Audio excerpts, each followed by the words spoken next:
Well, welcome back to the unofficial West Brom fan podcast. So I've had a few requests asking when the family's coming back for a chat. So we thought, why not do something tonight? After all, it's only what we do anyway. When we get together, we just talk Albion. That's pretty much what we do, isn't it? Yeah. So just a couple of things I've noticed on social media the last few weeks, which I'd like to mention. Congratulations to our West Bromwich Albion blind football team who won the EEFA Disability Cup for the second year running. Fabulous stuff there. What an achievement.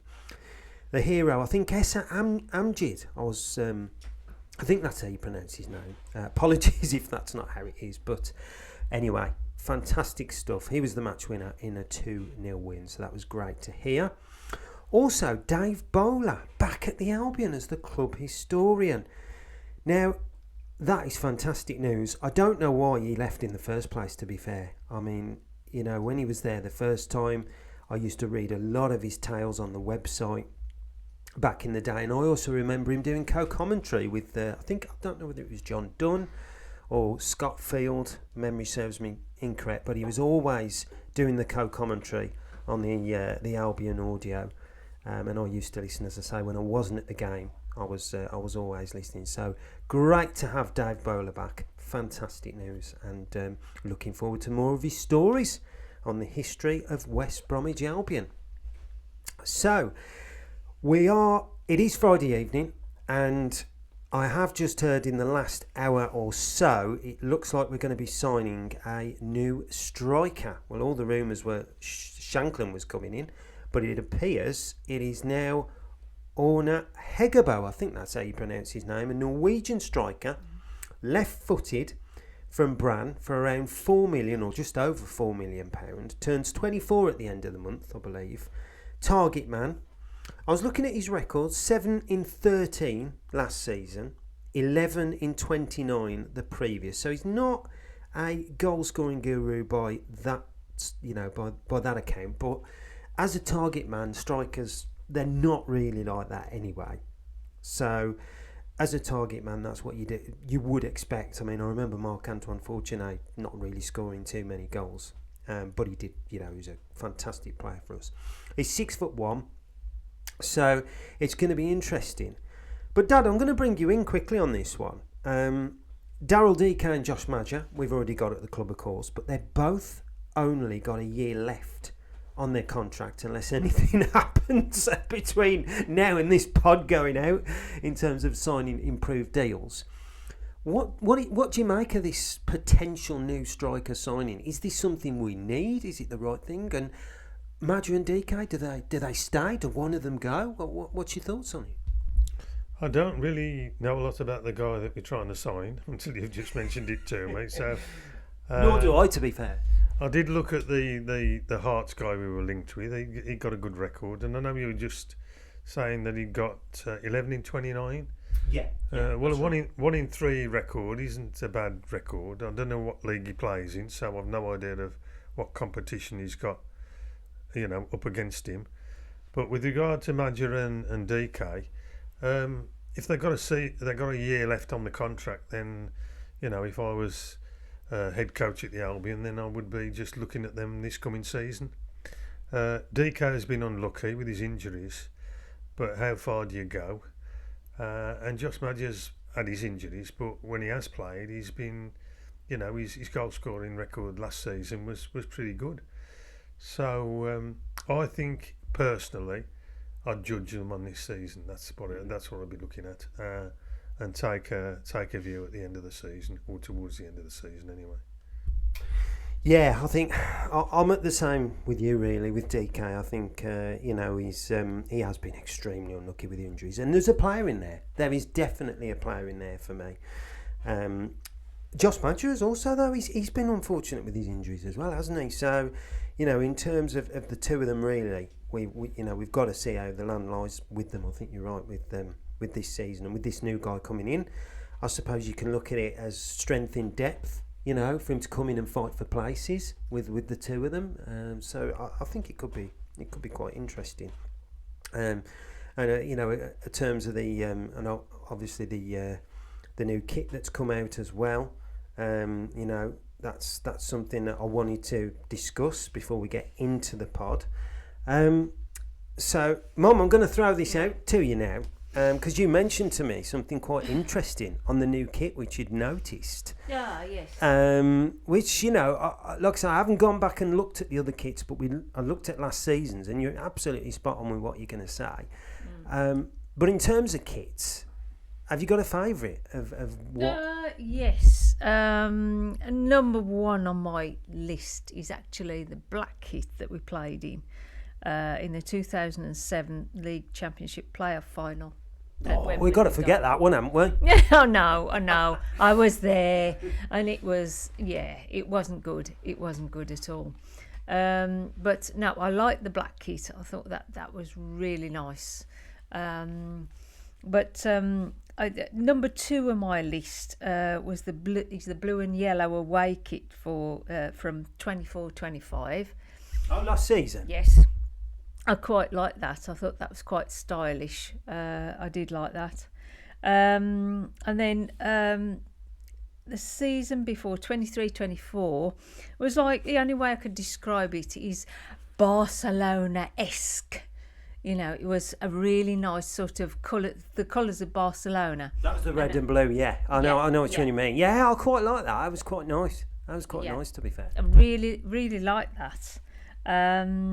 And then number 4 in my list would be the 2015, the red away kit. I don't know why, but it just sort of, I really liked that one. Yeah, it seemed to work. It seemed to work. But in terms of this season's kit, so just tell us what you spotted. I thought it was quite interesting. Well, I mean, it may well have been plastered over social media. People that listen to the pod, I do go on social media. I don't post much. I don't repost much. That's just not my style. I prefer to speak and have a bit of fun on this pod. Well, it's my pod. I can do what I want. Can't I? But in terms of the kit, just tell us what you spotted. I think this season it's really nice to have stripes on the front and the back, whereas last season it was just stripes on the front. And for me, that didn't work with just a blank bit on the back. I prefer stripes on the front and the back, and I think that was good for this season. It's going to be interesting to see how the number goes on the back, isn't it? Yes, it is. It entirely, yeah. But the only other thing I'd criticise, which is just a personal thing, I would have preferred a little collar on this season's strip. It's just a bit plain for me. But I do, as I said, I do like the stripes front and back. Yeah, definitely. Yeah, well, it's like I said, we've got the away kit to come yet as well. We don't know what's going to happen with that. I mean, what would be your favourite? Would you go for black again? Maybe not, but I'd like something a little bit different. Perhaps the green and yellow.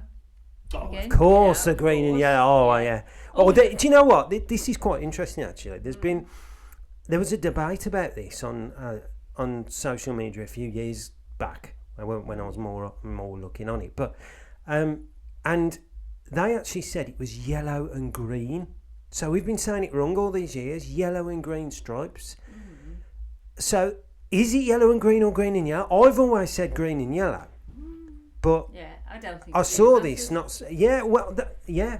That's how I would say. But it was said, that's the right way to say it. So for you've always said green and yellow, yeah? Yes, I have. Yes, yeah. And what about you, Dad? Would always green and yellow to you, or yellow and green?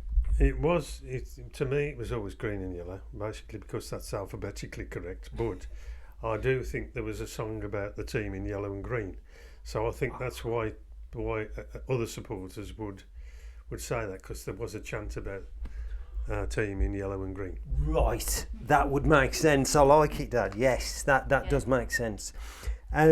And just before we actually start the pod, because I haven't actually explained what this is all about, I've dropped a little few hints on the Spotify and Apple in the comments, but nothing special. So we'll go on to that in a minute. But before I do, I must obviously apologise for the last episodes I did or was it the last one? No, the one before actually, with Luke Randall. If you haven't listened to it, then go back and listen to it. Me and Luke were chatting, and he was talking about his memories and stories.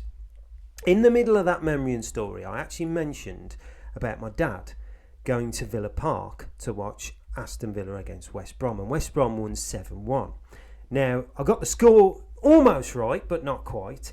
But I got the ground wrong because it wasn't at Villa Park. But when you hear the story, you'll understand where I'm coming from, because I got the story right. I just got the wrong scoreline and the ground. So, Dad, please explain to me what you said earlier about this trip to, well, it was the Hawthorns, wasn't it? Yeah, it was back in the 60s. It was actually, I think it was about 66, 67 when we played Aston Villa in the League Cup Round 2 at the Hawthorns, and the Baggies won 6-1. Bobby Hobb got a hat-trick. My story to you was that I was at school. I was a schoolboy at the time, and one of my best friends, who was a year older than me, Ray Parks, his name was. So if you do listen to this, Ray, you'll know you are. So his brother-in-law, obviously was married to his sister, who was older, was taking a minibus load of Villa fans up to the game. And Ray asked me, "Oh, I know you love the Baggies, we're going up there, do you want to come up?" Of course, in those days, you paid on the gate. So I said, yeah. He said, well, you can come with us. So I went with 6 or 8 Villa fans, stood in the Smethwick end with the Villa fans.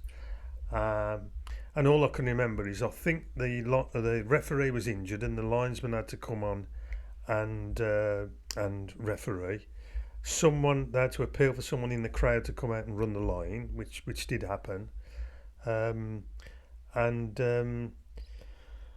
At the end of the game, or towards the end of the game, I just remember the Villa fans, and there are elderly people out there who probably recall this, that they were burning their programmes in the Smethwick end. They set fire to them. Why were they doing that? Well, because they was annoyed. Because they'd lost 6-1. and the problem that I had then was I went out and I was like full of it, and I'm getting back in the vehicle with 6 or 7 Villa fans, and I remember Ray's brother-in-law saying to me, "If you say a word on the way home, you're walking." And so that game sticks out to me. And the atmosphere was great. The Villa fans were really upset. I think probably Tony Hately played for him at the time, who ended up going to Liverpool. He was a good player, to be fair. But that was as early as 66, 67, and going on to the kits that you were talking about earlier. The Albion's blue and white stripe kit with a crew neck, and I know the older people who listen to this, if there are any, hopefully there are, the white sleeves and blue cuffs was without doubt my favourite. I couldn't buy it. You couldn't buy it. You couldn't buy it like you can these days. But that was my all-time favourite kit, basically because I could never get hold of it, which I did do. Some 30 or 40 years later when they put it on the retro. Yeah, when they did the retro. Yeah. Oh, fantastic. Well, there you go, ladies and gents. There is the official story. So it wasn't too far away, but you've heard it from the horse's mouth. So thanks very much for that, Dad. Right, okay, so on to the actual podcast then, and what we're going to be doing today. So as I say, we when we get together, we always talk about Albion. It's just what we do. And we thought, I thought the other night, I just thought, well, that'd be a good idea. Why don't we do that? So I mentioned it to Mum and Dad, and they said, yeah, let's do it. So let's go ahead and do it. So what we're going to do is 25 Albion players, past and present, over 2 generations that we have watched, of course, that we think is good enough to get us out of the Championship this season. So a squad, because 25 is mainly the general gist of a squad, footballing wise now. So what we've got to do, we've got to agree on 25 Albion players that we've seen, past and present, that we think are good enough to get us promoted from the Championship. Now, that's not the best players, because some players might be suited more to the Premier League than they are to the Championship. And there was a player that straight away that come to me, Ronnie Warwick. Now, Ronnie Warwick had a fantastic season in the Great Escape, or the last end of the season, should I say. But in the Championship, couldn't do it. You know, a cold night in Wimbledon. I'll never forget, we all went, didn't we? Wimbledon away. We did. And he was poor that night. You know, he just wasn't good enough. Just didn't fit. So there will be players, and I know Dad was saying to me before he'd pick all of the 78, 79 squad. But, you know, at the end of the day, that's not what it's about. We've all got to agree on a player. And also, you know what, I'm going to stick something out as well. We've all got to think of a manager that'll manage that team and get us promoted. How about that? That's going to be interesting, isn't it? So, okay, so with further ado then, we're going to do goalkeepers, defenders, midfielders and strikers, just as it is today. And it's a squad of 25, so I'm expecting us to go back on, you know, on positions maybe and players. We'll have to wait and see, because obviously we might have more in one position than another. And Mommy's going to be the person to write it down, aren't you? Right, okay. So she's the boss. So right, let's get started then. Well, in terms of goalkeepers then, for the Championship, there's one goalkeeper straight away that comes to my mind, and one you have mentioned forever and a day, really, Dad, and that's John Osborne. Yeah.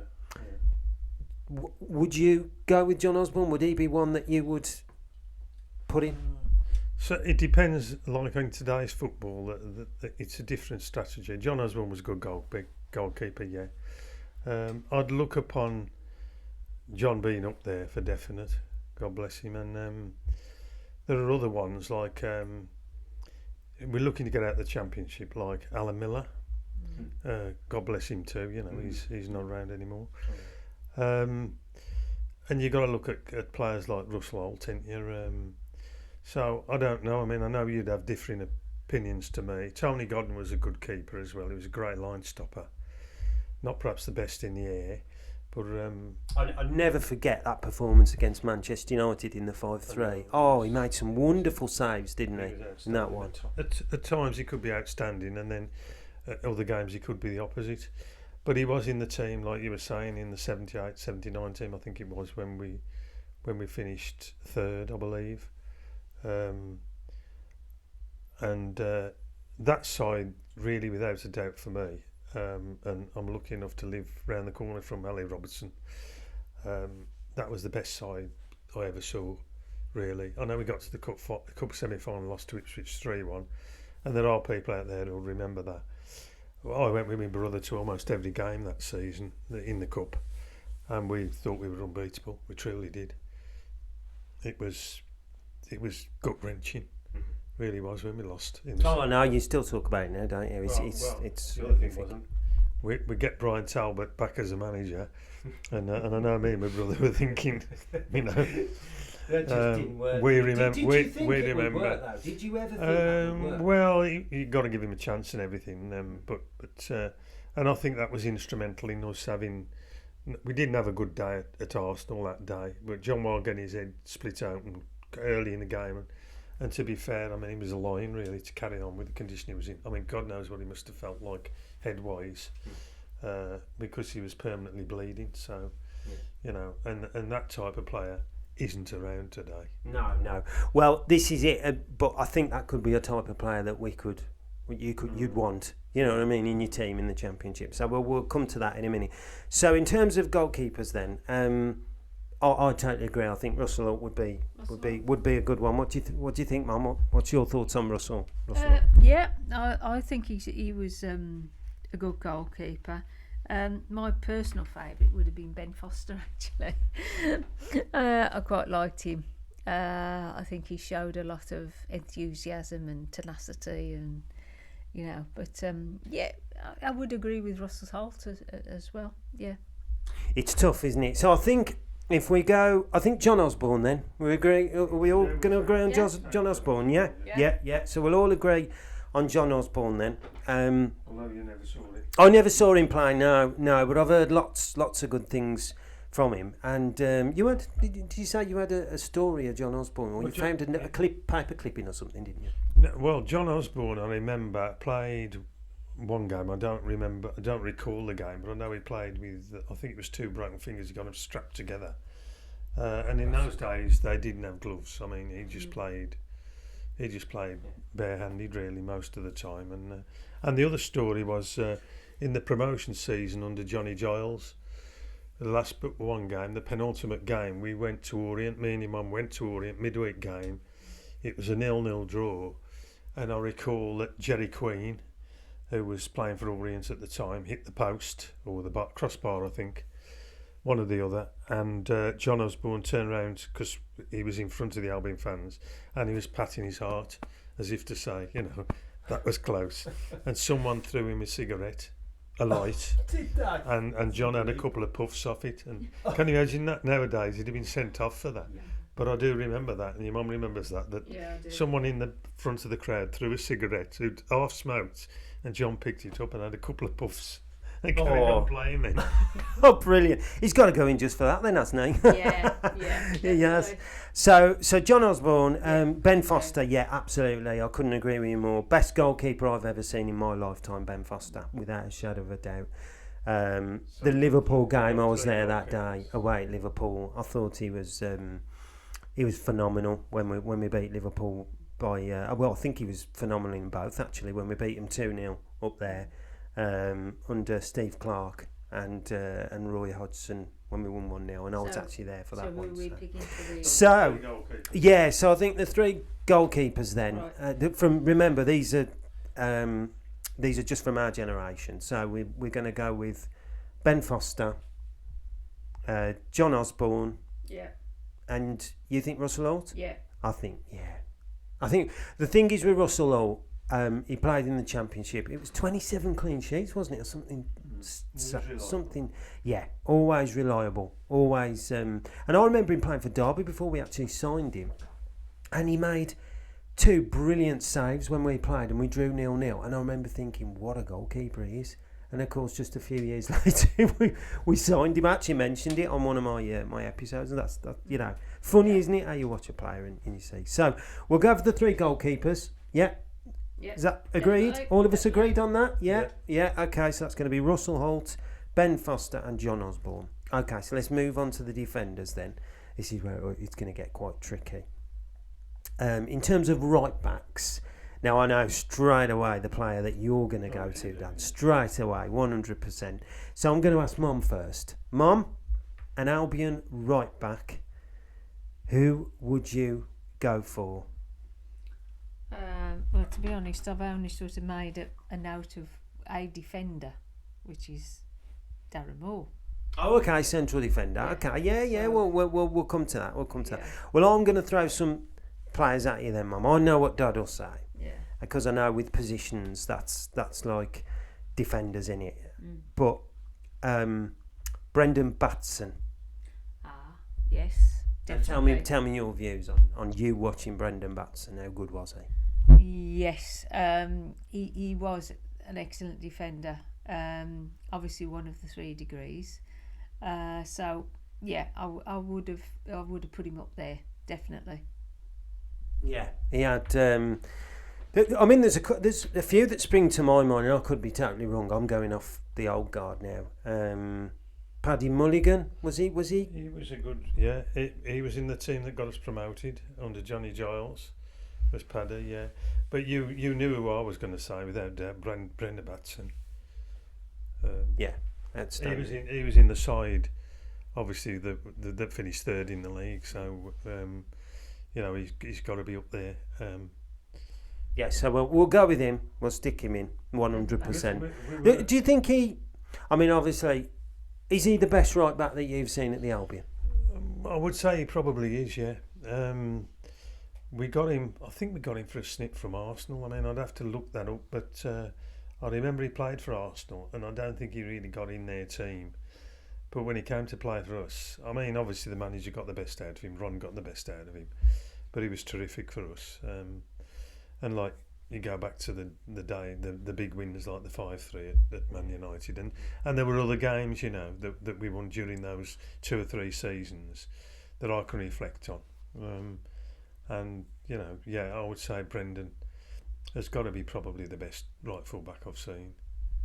So, I mean, in terms of what I've seen, it's quite a difficult one because Igor Baggies is remembered for what he did at Bradford, but actually he's forgotten about in terms of he won a bad little football. I mean, we was re-watching, weren't we, the 2001-02 season the other day, and some of those assists that he made, or crosses, or general, he was a decent right back, wasn't he? I think he was better than what we thought, you know. Yeah, well, I liked him because of his pushing forward, which ain't always the way that they would have played in the early days, you know. But he was kind of a right wing back, if you like, and the overlapping and that which was coming in at that time. In the early days, that was really unheard of. But yeah, Igor was a great player, I thought, and obviously to keep as cool as he did to take that penalty at Bradford, he's an all-time hero, isn't it? Oh, of course. Yeah, just for that alone. But I didn't want to put him in just for that, you know. I want to put him in because he's a decent footballer. And at championship level, you know, obviously he proved what he could do. He's a promotion winner. So yeah, I think Igor Baggies, Brendan Batson. Now it's how far we go, really, with right-backs because we've got 25 players. So I think maybe if we stick with a couple and see how we go. Because I think the strikers are going to be quite interesting, aren't they? So, yeah, we'll stick with a couple, I think, at right back. So, in terms of left back, then, yeah, this is a really tricky one for me.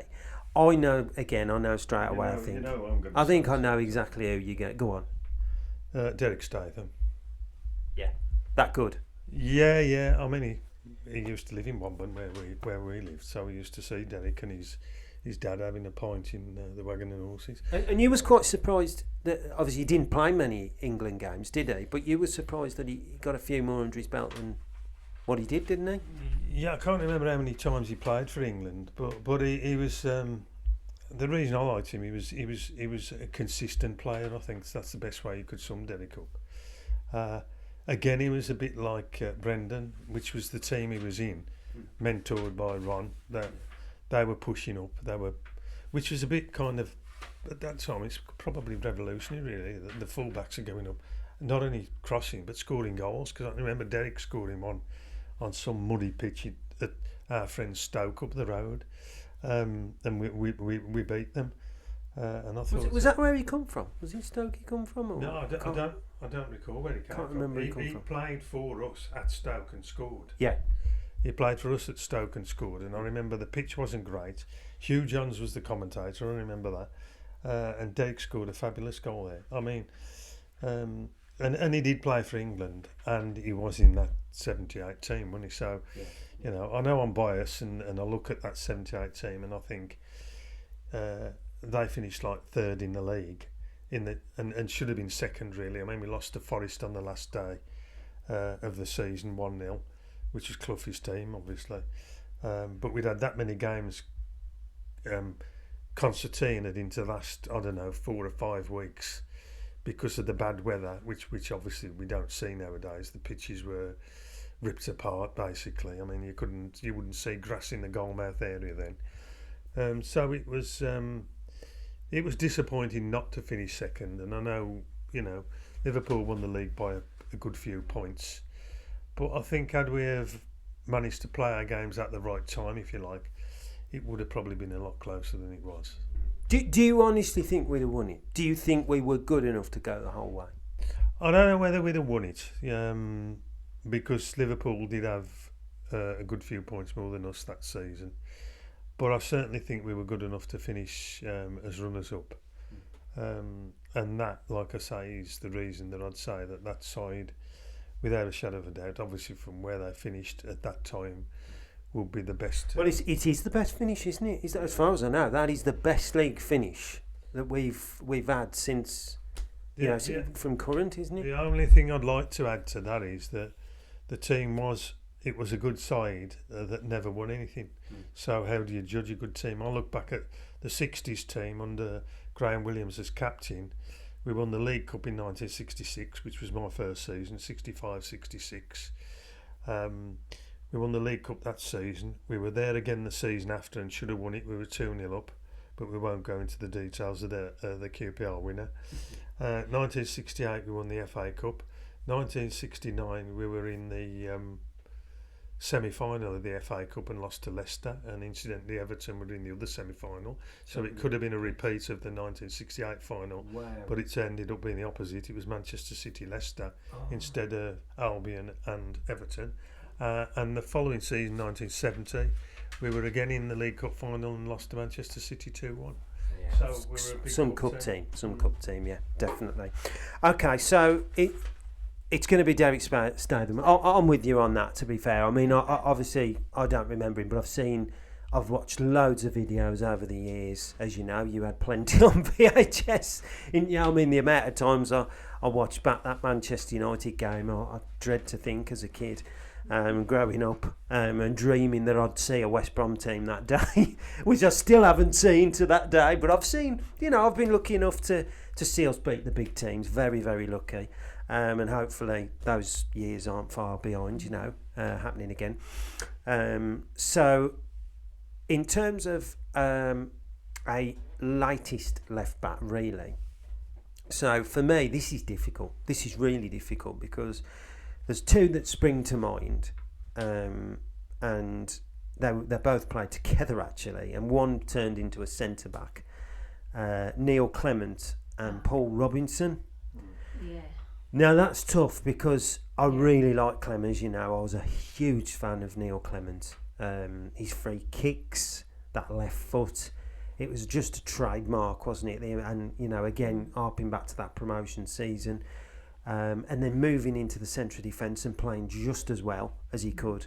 So it's tough. And Robinson, you look at Paul Robinson, he was a tough tackling left back. His determination was incredible, and I think he for me, he got the bite, and he got the enthusiasm. Right, Neil was a brilliant, player sort of thing, but I think Paul was, for me, was more my favourite. So you go with Paul? Yeah. So what about you then, Dad? So that's a deciding factor. Who would you go for, Paul Robinson or Neil Clement? I think I'd go for Robbo, only because he was a full back and knew his job. He was tough tackling, stuck to his task. He didn't back down from a tackle, did he? No. So, No. And that's the type of grit and determination you need to get out the championship, really. Yeah, I think you're right, and I think, like you say, looking at championship, as much as Clem was fabulous for us, and he got those free kick trademarks and things like that.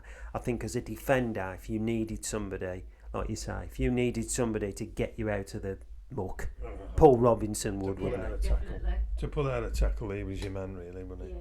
He wouldn't shirk a tackle. No, not at all. So that's what we're going to go for. Yeah, we're going to go with Derek Statham and Paul Robinson. So how many have we got so far then, We've Mum? got 1, 2, 3, 4, 5, 6, 7 players so far. 7 players, okay, right. So we're going to go into the central defence then and see what we can pick from that. That's going to be very, very interesting. Because there's quite a few to pick from. So first of all, I'm going to start with the person who you mentioned not so long ago. He lives round the corner, and that is absolutely true, isn't it? It's factual. Yeah. You actually see him walking his We see him a lot, on a walk.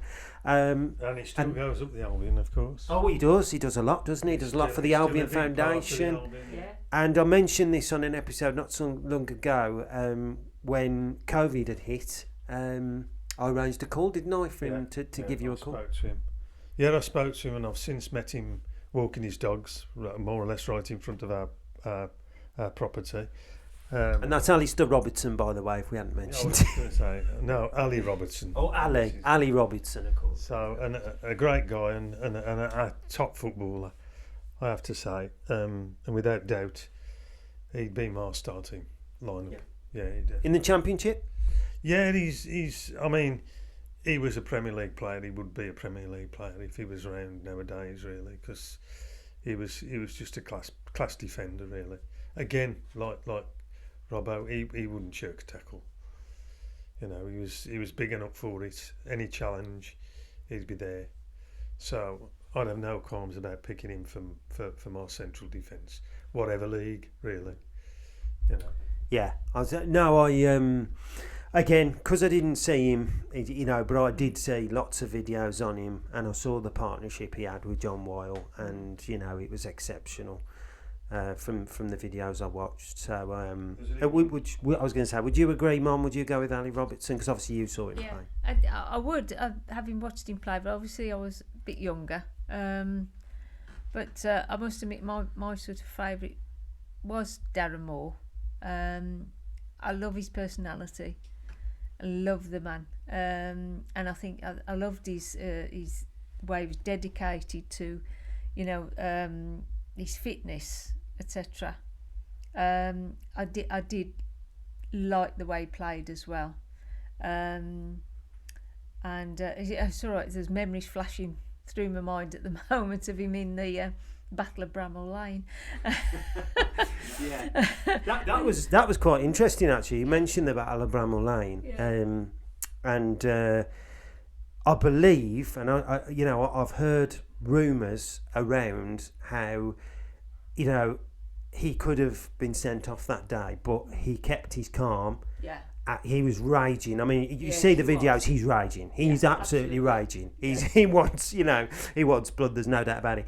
But he was. I don't know whether he was told by Megson or there was a message given to him or some kind of thing. But for him to be as calm as collective as he was, I thought that was fantastic and bring the team together when we could have easily had players sent off in that debacle, and we didn't. Well, didn't Gary Megson mention this when we went to Warsaw? He could well have done, yeah. He did. He mentioned the fact that that could be where I'm getting it from.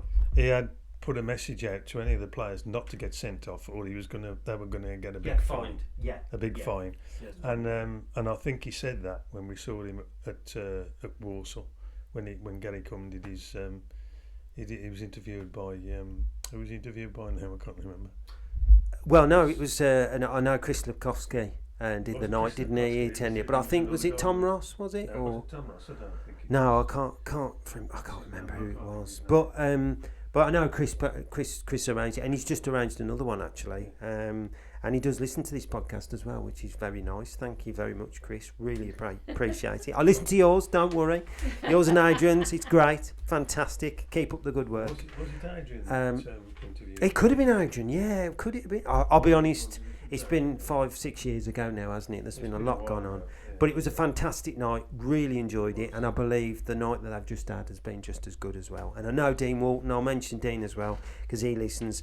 I know he has some fantastic events that go on as well.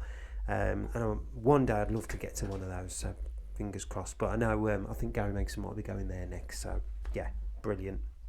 Brilliant stuff. So, back to the central defenders then. So Darren Moore, we're going to put Darren Moore in simply because of that? I'd go for Darren Moore because I remember the time we went to Crewe and drew 1-1 in the league, and I said to you when they were doing before they kicked off, they were having the sprints. I said, why is Darren Moore in the middle of all? He's the heaviest guy out there, and yet he's out sprinting some players like a lot lighter, and I wouldn't be very happy with that. No, that's a beat out. For the size of the man, he was a very fit guy, and he put everything into anything. Like I say, the sprints before, he's warming up, but he was still putting everything into it. So that was just the type of guy he was, wasn't he? Yeah. I'm with you all the way. Darren Moore was in my mind as well.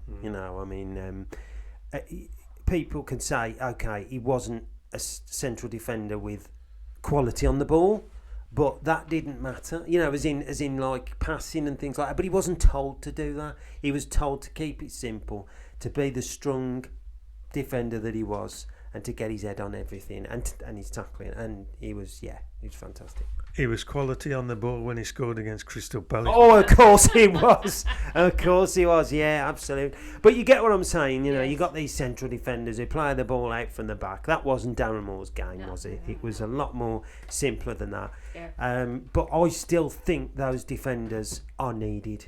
And you're right, in the Championship especially. I still think you need them. And I get the feeling, this Nat Phillips we've signed is very similar. Yeah. Heads, kicks, everything that comes in the box. Simple and basic. So, yeah, without doubt, Darren Moore. In terms of other defenders, then I'm just trying to reel off now. Obviously, Jonas Olsson and Gareth McCauley are two that have to be mentioned, without a shadow of a doubt. They, for me, are the best defensive partnership that I've seen. But there's a player as well that I've got to mention, Johnny Evans. Oh, yes. It came to me just earlier, and I thought, I think I've got to include him, because he was what you call a Rolls Royce of a central defender, wasn't he? I thought he was very, very good, and probably I'd have to go down and say he's probably the best defender I've seen at the Albion in terms of, of like just that little bit above than what we got. Yeah. So Olsen and McCauley were fantastic. Yeah. Don't get me wrong, and I loved watching him. But Johnny Evans, he was just that like extra peak because he'd been there, hadn't he? He'd won everything with Manchester United. Yeah. So I think for me, he would go in. What's your thoughts, Dad? Johnny Evans? Well, I disagree really, because I think that the Weil-Robertson partnership and following on with Olsen and McCauley, they were shadows of Weil and Robertson, in my opinion. That those two were like reminded me so much of John Weil and Ali Robertson, and I think the central pairing, because you're looking at individual players, I'm looking at pairings really. Those two pairs would definitely have been my four outstanding central defenders, without a shadow of a doubt. Well, that's the problem, isn't it? We have got to pick, four. So I think, you might be right. I think central defence. We've got Ali Robertson, Darren Moore. So who else are we going to go that's for? tough. So we got Ali Robertson, Darren Moore. It is tough, isn't it? It is tough. So I think we're going to have to pick one from Olsen and McCauley then. So as much as I like Evans, as much as I think you're right there. We're thinking a Championship, I'm thinking a Premier League. Evans has never, I don't think he's ever played in the Championship. I could be wrong. So I think you're right. I think McCauley and Olsen might be the two to get in there. Yeah, agree? Okay, yeah.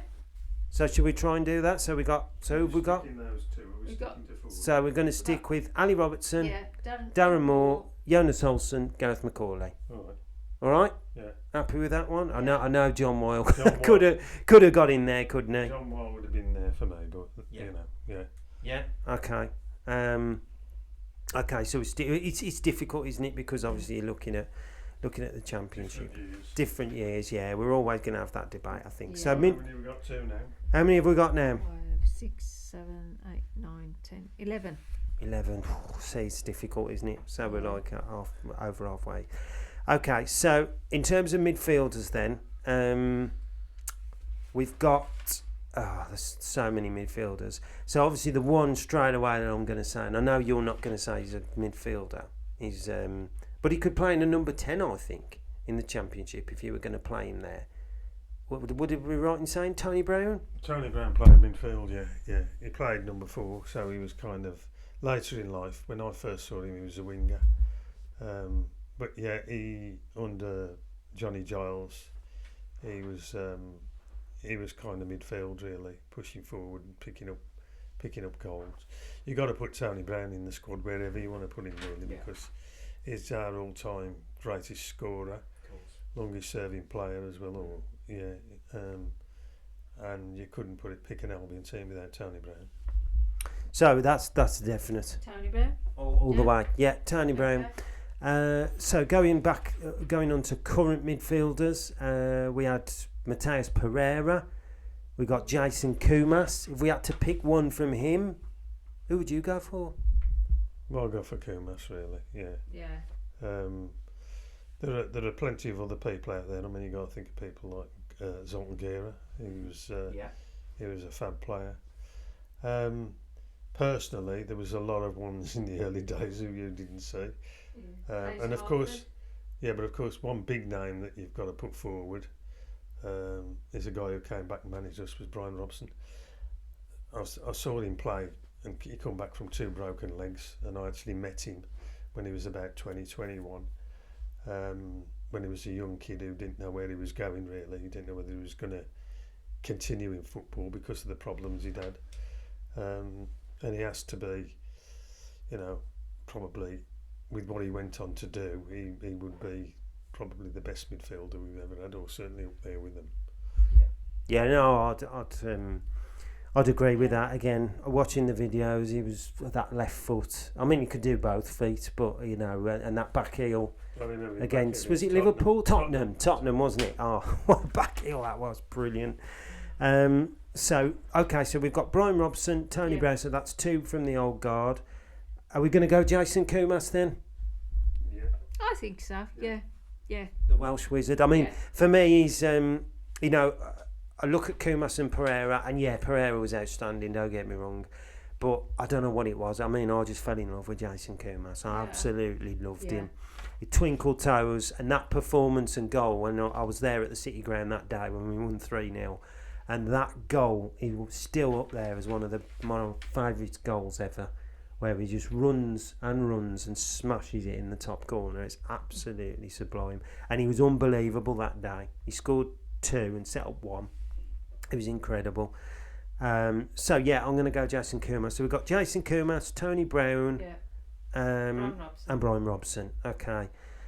Is there any that you think you could put in there? I know there probably is loads, but Laurie. I mean, wingers, you'd have to go Laurie Cunningham, wouldn't you? If you're going wide, if we're looking at wide players, then Laurie Cunningham for me was he was one of our all-time greats. Really, I remember.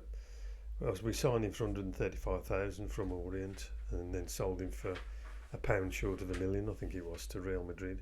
And of course, let's not forget, he died in a car accident, didn't he? I mean, we've just had that business with Jota, which obviously condolences to you know, and Andre Silva as well. There was 2 of them that went, but you forget that Laurie Cunningham died in a car crash in Spain as well, didn't he? Is that right? Yeah, he did. Yeah, he died. He wasn't playing for Real Madrid at the time. He'd moved on, but it was just outside Madrid where the accident was. But the interesting point was that he'd had a similar accident a couple of years before, and he was with Cyril Regis. Cyril Regis was in the car with him when he turned over. And I know Cyril went to religion more or less after that, I think, because he felt he was lucky to survive, as was Laurie. So Laurie they'd had the warning. And Laurie did it again 2 years later, and he did die. What was it? What was the media thing then from West Brom from that point of view? Do you remember much about it? Or I can't remember, Dale. Really, I can't. No. Still, it's tragic though, isn't it? I just remember it was a big shock to the football world then, and it was to Cyril. I would have thought, having already gone through it once, he must have thought that was a signal for him to stop. You know, perhaps driving fast, which is normally the way. So it was tragic. Well, you know, me and my brother go up and we did in those days. And Laurie was, without doubt, our favourite right-sided player, right winger as he would have been called then. He was just so tricky, and probably looking back on it, he was before his time in some of the things he did. You know, leg overs and running down the wing. That performance against Valencia, you was there that night, wasn't you? Yeah, we drew in Valencia 1-1, and Laurie got the goal there, and then we beat them 2-0 at home. And out of all the European games, that's got to be at the top of the list for me, because we played really outstanding that night. It's hard for the kids nowadays to think of us doing what, like the likes of Liverpool, because Valencia were they were a fairly big force in Spain at the time, and that culminated in Laurie going to Real Madrid. They'd obviously been watching him. They came and watched him after seeing he'd scored twice against Valencia, and came and signed him, which was unfortunate for us, but at the time it was a lot of money, and he had to do what was right for him, which was obviously he got the money, warmer climate, and I suppose it was the right thing for him to do, yeah. Oh, that's it. Looking after his family, I suppose, and looking after, you know, moving on and to, you know, heights, isn't it? That's what footballers do at the end of the day. I know sometimes we don't want them to move, but that's just the land of the lie. So we've got Cunningham. So in terms of other wingers, well, for me, from a current point of view, you touched on it there, Zoltan Gera. I was thinking of Kevin Kilban, but I don't think Kevin Kilban was quite there long enough. I really enjoyed Lee Ashcroft as well. Lovely Ashcroft, as you know. I was a huge fan of him. But I think Zoltan Gera as an out-and-out winger, he's probably up there.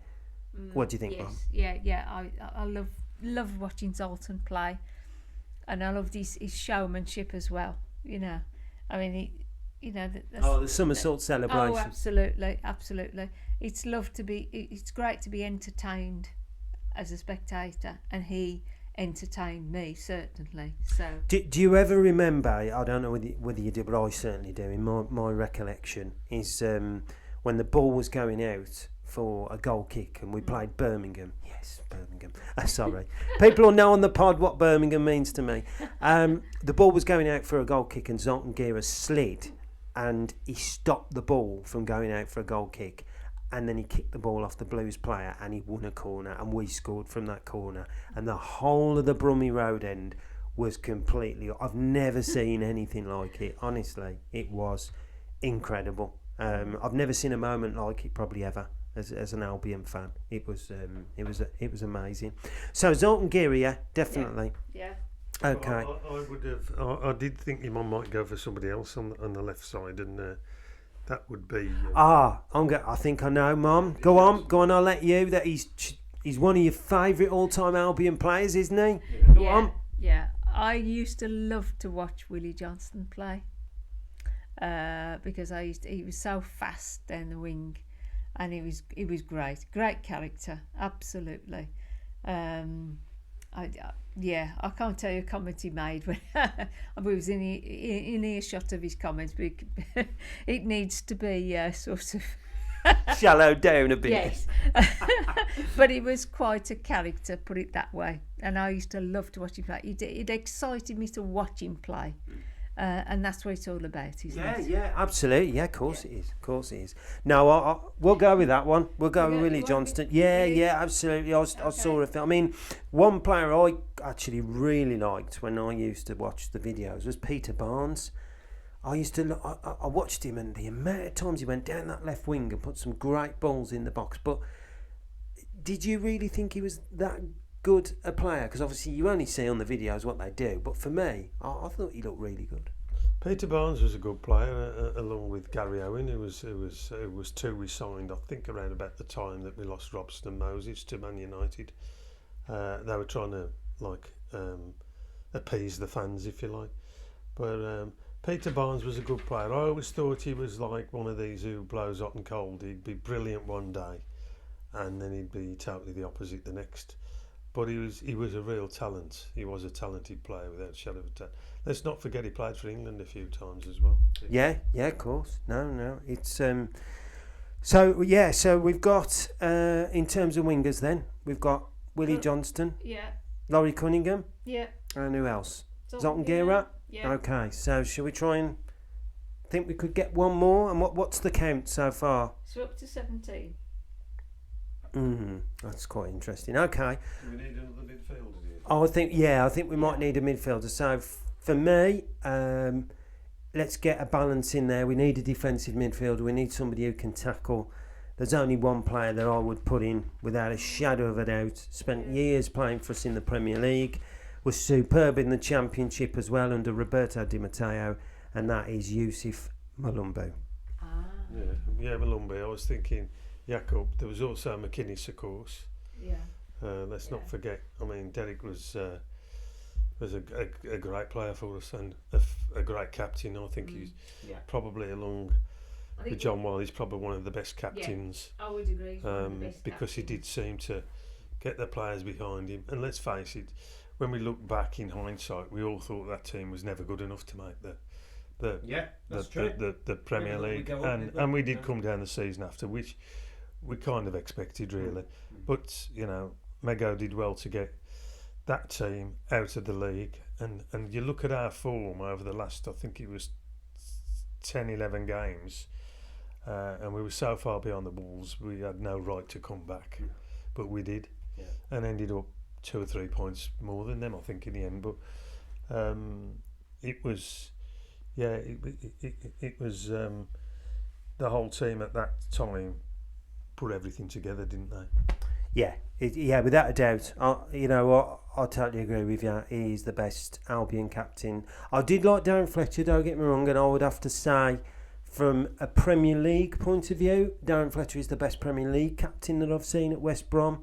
But in terms of an overall captain, Derek McInnes, definitely. And that season, how he pulled us together. I mean, let's not forget, when he came in, we was a team that had almost been relegated to League One of the old third division. We did, yes, we have. I think, you know what I mean, in terms of that, for him to pull the team together and get us in the playoffs the first season. You'd like, wouldn't he? Oh, without doubt. He'd be the bloke you'd want. Yeah, I'm with you on that one. Get everybody together, So. Right, McInnes then. Okay. Malumbu. So where are we? 18, is that right? 19? About 18, I think. Okay, so 19, 20, 21, 22, 23. 7 left, so okay, maybe 5 strikers. Okay. Malumbu. I know, yeah. Do you know what? That's really funny, actually, because people will know on this podcast. I still get it wrong now, Malumbu and Malumbi. It's just such a tongue twister, isn't it? Yeah. So I'm glad you said that, because that's made me feel better. Malumbu. Yeah, Yusuf Malumbu and Jason Malumbi. There we go. And we've settled it. And I'm still going to get it wrong now. Yeah, I'll still get it wrong. He got the goal at Swansea, didn't he? Yes, when we went to Swansea, that's right, under Pepe Mel. Yes. So, yes, without a doubt, just waxing lyrical on Yusuf Malumbu. What a player. Defensive midfielder, could tackle. He could do everything. 19. So, okay, so we've got 6. I think so. Yeah, I think we'll have to go with the strikers, and then maybe we can squeeze another midfielder in. We'll just have to wait and see whether we can get like a defensive midfielder in, or we'd want 6 strikers, wouldn't we? Yeah. Do you think we'd need 6 strikers for the championship? Do you think that's for a squad? Possibly. Who's the first name on my list? If it's to get someone to get us out of the league, probably without doubt, Kevin Phillips. Yes. So I was just thinking that. I put him down. Yes, I had actually put him down. So I thought he was absolutely brilliant as Johnny on the spot. Yeah. You know, he was a real poacher, and I think he was absolutely brilliant. Yeah. Which, to be fair, I have to say, I was watching a few videos, of this Norwegian striker. Sorry to go off guard, but this is what we do, isn't it? Yeah. And he seems to score quite a few poacher finishes as well, which was quite interesting with his left foot. Got a few out the 6-yard box, in and around. So I thought that was quite interesting. There was a little bit of... He don't get me wrong, he's got a bit of other stuff as well. Like I saw him run through on goal and score as well. So... but I just noticed it, when you notice players like Fox in the box and that kind of, and a target man. So it could be quite interesting, because we, as much as with Josh Madger and Daryl DK now, they're not those type of players, are they? They're not Fox in the box strikers, are they? I think the thing with Kevin Phillips was, and it's somebody took when we beat the Wolves in the playoffs. They probably won't let me commit. And when he scored.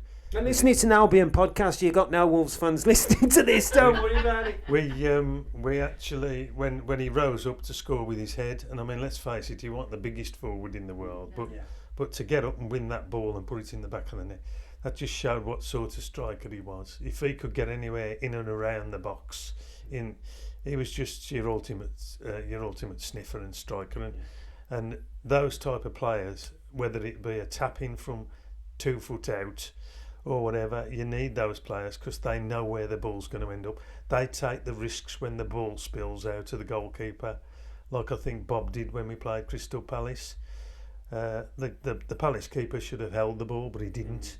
Bob and who was there? Bob knew. Who was there on the spot? Yeah, Bob was there. So again, that's the the story of a striker that he's just got the natural instinct, hasn't he? Yeah. Just got I know your mum was going to want to put Bob Taylor down. He's probably already done that. Right? He's already there. I'll tell you that now. Yeah. Super Bob, yeah. And I have to say, you can't not put him in, because we was watching the 92-93 season not so long ago, wasn't we? And those 37 goals just in that campaign. The amount of different goals he scored, his head, his right foot, his left foot, spinning, turning, shooting. That goal against Bolton at home, I'll never forget, where he got it down an angle, down the left-hand side, and he cut in. And you thought he was going to cross the ball, and he just smashed it in the near post of the net. It was a brilliant goal. Yeah, can I just say that, of course, the guy who signed him was Bobby Gould. Yes, who got slagged off by the Albion fans at the end of that season when we finished 7th. At Christmas time, I took you to the Junior Baggies do in West Bromwich Baths. At West Bromwich Baths, you couldn't get near Bobby Gould that night because we were top of the league. And within 3 or 4 months, they got a coffin with his name written on it, or at Shrewsbury. Well, you were there with me. Yeah. So how unkind was that? And yet he signed one of our greatest ever players. Yeah, absolutely. No, you're right. I mean, when Don Goodman went, there was uproar, wasn't there? Absolute uproar, because obviously he left, and then it was a case of we've let our best striker go, but then did we sign a better one? I think we did, didn't we?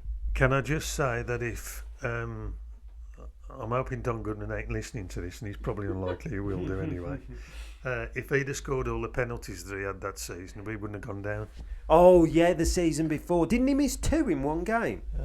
He missed a few. I'm sure there was a game. Again, I'm going back, but there was a game against Port Vale towards the end of that season. This was the season of the Woking debacle, wasn't it? The season that we went down, our worst ever. You'd probably say our worst ever season, maybe, or what? One of our the worst ever. Worst ever. I mean, there's a lot of people that say the one where we finished bottom of the league and got relegated with Blues. I know Adrian Goldberg mentions that one. I can't remember the year now. Theoretically, our worst ever season was finishing 7th in the old 3rd division. So, on value, when you look at it, where we finished the lowest in the league system as it stands, that was probably our worst season, really, finishing 7th. But I can't remember whether we had too many problems that year.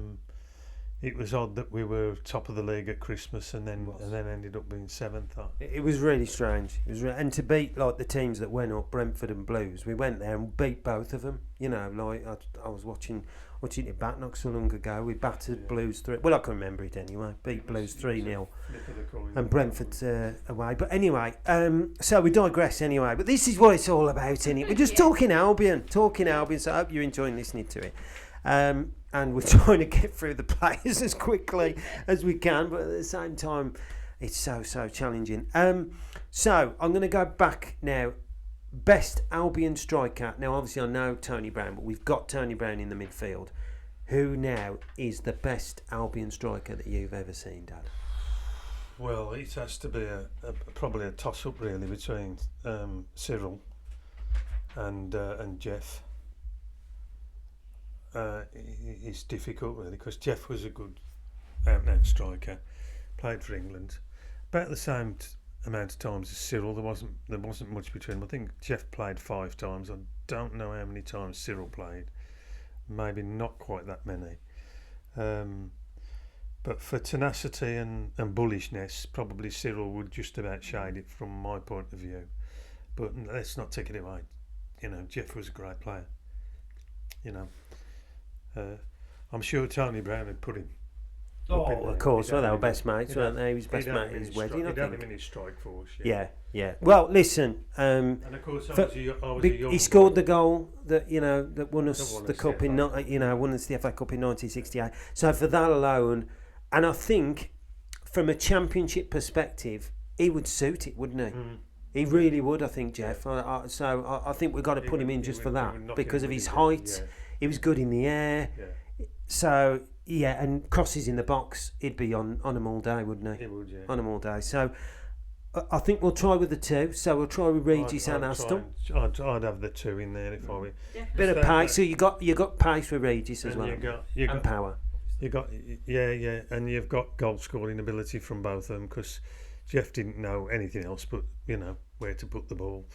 It was goal bound. The goalkeeper would have to stop it. He wouldn't have missed many. So for headering the ball, he was the best player I think I've ever seen at the Hawthorns. So, okay, so we're going to put the two in. I think that's a good mix. Right, where are we then, Mum? What's the number count now? We've got 23. We've got 23. Right, okay, so I'm going to come to you. Because strikers, I'm sure, have you got any ideas? Can you think of any other strikers that cross your mind? We've already said Kevin Phillips and Bob Taylor and Cyril Regis, which were the three that I'd actually picked. So I really I'm struggling a bit for this one. What about Dwight Gale? Yes. Scored loads of goals, didn't he, in the Championship that year? When, let's be fair, you know, we should have gone up automatically, didn't we? I mean, you know, we was on the cusp of it, and then we just went on that bad run in the end. But Dwight Gale scored goals for fun in that league, didn't he? Yeah. Yeah, he did. The only other name that comes to mind, which I found I loved to watch, was Jeff Horsfield. That's a good call. That's a good call for Championship. That is a good call. How about Earnshaw as well? Oh yeah, there's Earnshaw. I think Earnshaw could score goals in the Championship, but we didn't. I don't think we had him in the Championship. I think we only had him in the Premier League, if I remember right. But you're right, possibly. He did score a lot of goals in the Championship, and that's why we signed him, wasn't it? Yeah. From Cardiff, yeah. That's exactly why we signed him. It's a good call. You're looking for somebody to go alongside the big guys, obviously. Yeah. You've got Kevin Phillips, who could pick up loose balls, and Bob as well. Yeah. And obviously Tony Brown. And, I mean, you could even stick Andy Hunt in there, couldn't you? Andy Hunt was a super player at that level as well. Yeah, he was, yeah. The other one that springs to mind, and I know Tony Brown would probably jump on this one, is Alistair Brown as well. Very underrated. Very, very underrated striker. I didn't realise that I think Ali did have an England cap. It possibly not when he was with the Albion. I think he got him from Leicester. But another good player who had ability at feet, at foot level, and heading ability. I remember him scoring 2 goals at the Wolves when we beat him. I was just going to mention that. You went to that, didn't you? I went to that, yeah. And Ali was superb that day. And he scored some cracking goals for us. So he'd certainly be one I'd look to try and pick. And from a Championship perspective, you think he'd suit it? Oh yeah, he'd have scored goals. He'd have scored goals in the Championship for certain. So okay. So where are we? How many left have we got? Do you want me to put down? It's tough. So how many have we got left as strikers? We've got to agree on this one. We've got to agree on this. This is going to be interesting. Yes. So we've got 2 left. Yeah. Oh, and there'll be players that we've missed, by the way. There'll be players that we've missed, but we wanted to do it as best as we can and have a bit of fun with it, which I think we've done. Yeah. So I personally would go Dwight Gale because of his goal scoring exploits in the Championship. He proved it. He did it with Newcastle. Don't forget, he scored how many goals? Over 27 goals.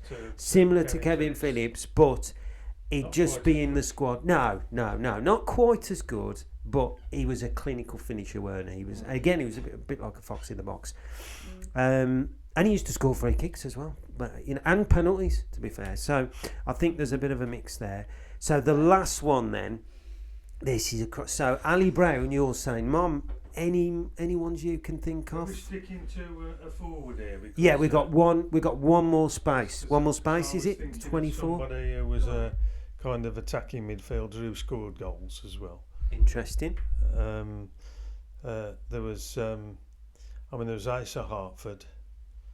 I've got that down on my list. Actually. Yeah, I've got Asa and Len Cantello. That's a good call, Len Cantello. Len Cantello scored some terrific outs. That one at Old Trafford again. I know I keep harping back, but that one that hit the bar. To be fair, Len scored goals like that. I saw him score more than one. That one at Old Trafford was one of many. I think he scored one at Villa one year. I think we were there, Chris, when he banged one in from outside the box. And that's what he was capable of. So he's kind of and a gritty midfielder as well. So if you want somebody, and Asa was a great ball player. He was a terrific passer of the ball. So, and you're looking for somebody who backs up the forwards, who's capable of knocking the ball in from distance. Len was good. Yeah, Len was good. I also liked Richard Sneakers as well. Oh, do you know what? You must have read my mind. He was in my mind, yeah. Because I was thinking that season where he scored something like 9 in the last 10 or something ridiculous, weren't it? He come from, I think it was 400,000 we paid Bolton. It was a bargain fee anyway, wasn't it? Well, it was probably a lot of money to the Albion at the time. Probably almost a record transfer. But and he was sensational, weren't he? Just playing in, the goals he scored. Yeah. I tell you, that's a good call. That is a good call, Richard Sneakers. So we break it down then. How many strikers have we got? And let's go through the strikers again quickly. We've got Kevin Phillips, Bob Taylor, Jeff Astle, Cyril Regis, Dwight Gale. So that's a good mix. That's a really, really good mix in it. That's 5. I think 5 would be enough, don't you? So we do. Yeah. So we're going to go for a midfielder then. Okay. So in terms of midfielders, central midfielders, what have we got really? We've got Jason Kumas, haven't we? Yeah. Got Brian Robson, Tony Brown, Jason Kumas, yeah. Derek McInnes, Brian Robson. Got quite a few. So we got. So.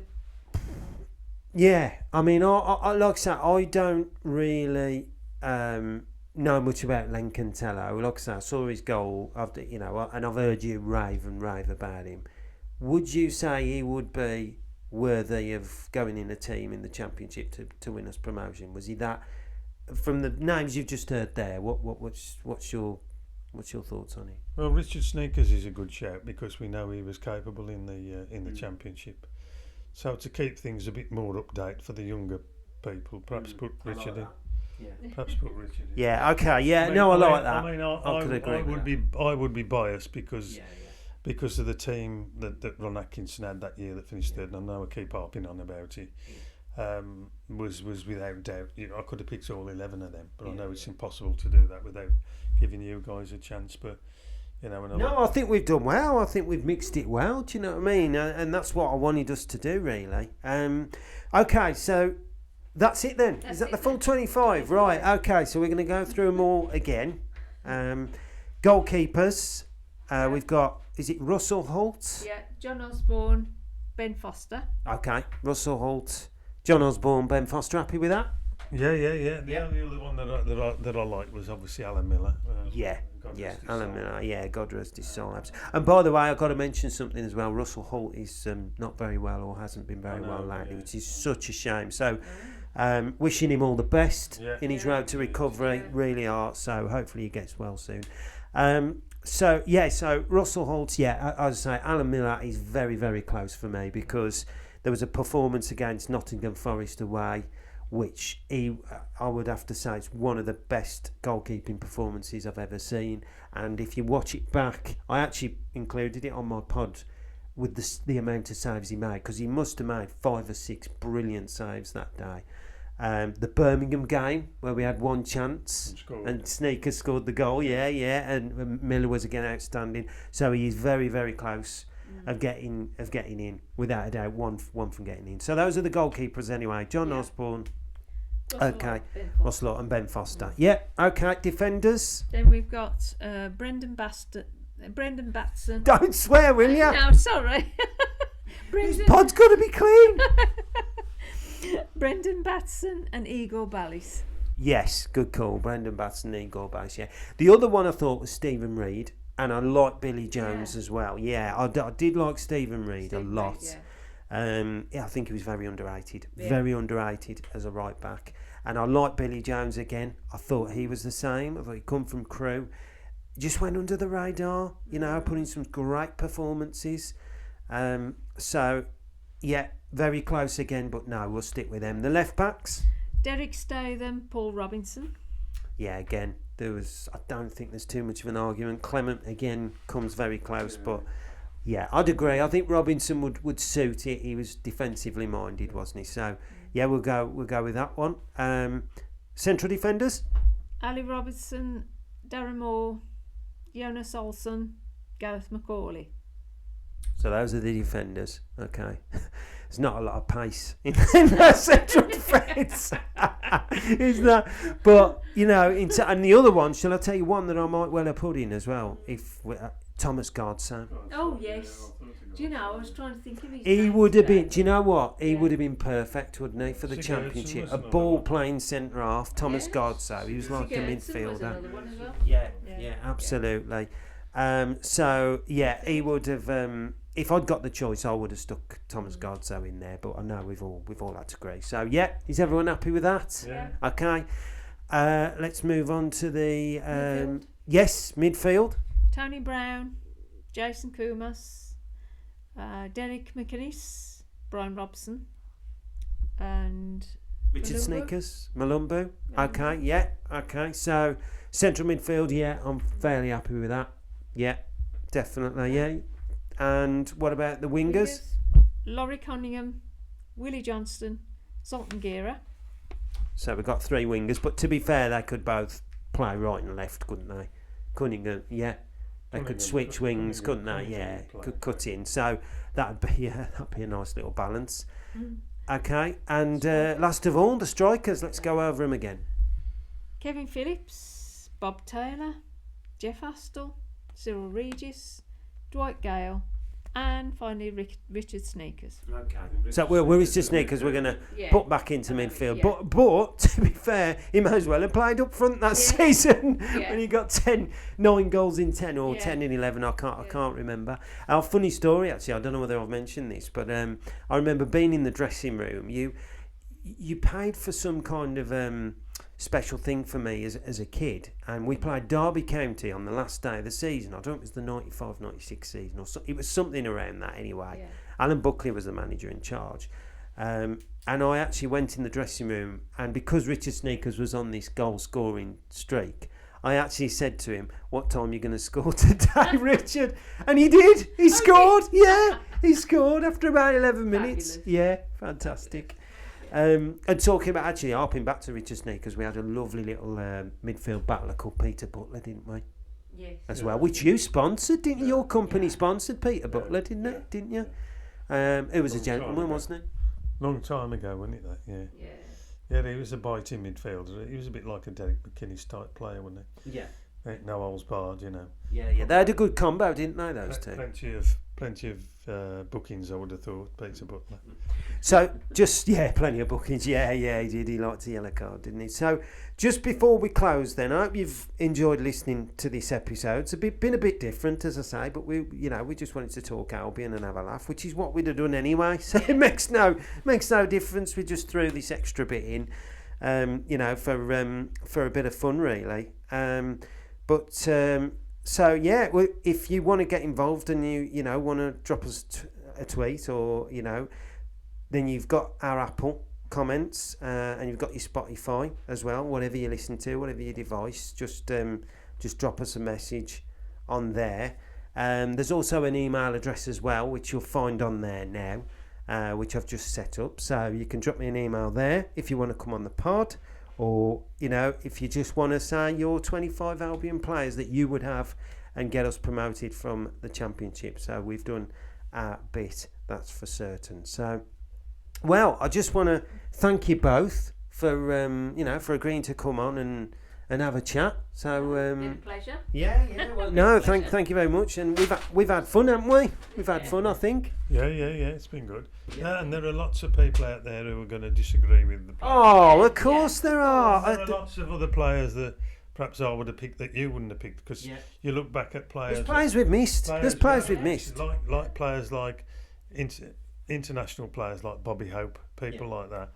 And as I say, the team of the 60s that won the cup, really, like Graham Williams, great player, Welsh international. You look back at some of that side. It's mad to think as well. Just before we close, but looking at the current team and the last decade, you could say we've not picked anybody, have we? Absolutely. I mean, Dwight Gale is an exception, I believe. But other than that, it's been completely, and that just shows at the moment just where we are as a football club, doesn't it? I feel sorry, obviously, for the younger listeners because they haven't been able to witness it. But hopefully, now we've got Ryan Mason in charge and we've got the owners backing him, that we can start to make a forefront now and get back into the big league. We know it's not going to be easy, and this season might not be a success, and that's where people have got to understand. They've got to appreciate that it's not going to be blasé winning the league, you're just not going to do that. That just doesn't happen. We've just got to go along very nicely. And I know Chris Lukowski mentioned it on his pod, and he was saying it's like we're back to the pre-Megson days, which in theory I would say he's probably right, really. Just before Megson come in, we are at that level in terms of the squad that we've got, the structure is in being able to bring in players or sell players before you can buy. Do you know what I mean? That was a similar thing, wasn't it? Yeah, I think Gary went out, looked for hard workers, didn't he?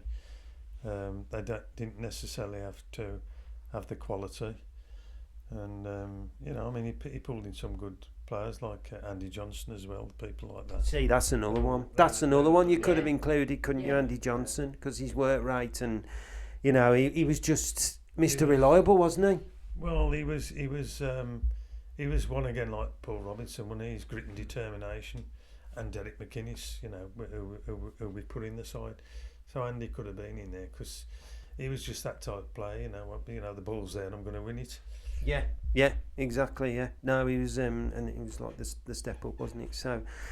Right, well, I think we'll call it a day. So thanks again for everyone that's tuned in, that's listened to the latest episode. And as I say, if you want your say, have your say. If you don't, no problem at all. At the end of the day, we're just having fun, and that's what it's all about. And hopefully there'll be a lot more to come. So thank you very much. Thanks to you, Mum. Thanks, Dale. Thanks to you, Dad. Thank you. Just say one more thing. Up the baggies! Yes, that's right. Yeah, of course, up the baggies. Well, I normally go, it's like end the episode with until the next time, baggies! Baggies!